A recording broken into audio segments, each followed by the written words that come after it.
বাংলাদেশে বন্যায় বিপর্যস্ত দক্ষিণ ও পূর্বাঞ্চলের বিভিন্ন জেলার লাখ লাখ মানুষ এবার বানের পানিতে তলিয়ে গেছে সুদূর সৌদি আরবও।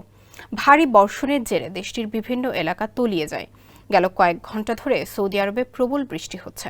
এ সময় মক্কার আইকনিক ক্লক টাওয়ারের কাছে বিদ্যুৎ চমকানো দৃশ্য ধরা পড়ে। সৌদি আরবের national security operation centre Mecca অঞ্চলে ভারী বৃষ্টিপাতের ব্যাপারে সতর্ক করে দিয়েছে। এর আগে ভারী বর্ষণের ব্যাপারে তায়েফ, আরদিয়াত, আধাম, বনি ইয়াজিদ ও ময়সানে রেড অ্যালার্ট জারি করে সৌদির জাতীয় আবহাওয়া সেন্টার।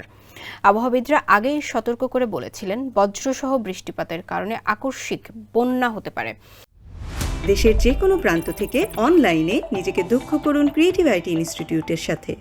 বিশেষ করে নাজরান, জিজান, আসির, আল বাহা এবং মক্কার মানুষজন এই বৃষ্টিপাতের প্রভাবে ক্ষতিগ্রস্ত হতে পারে বলে সতর্ক করেন তারা।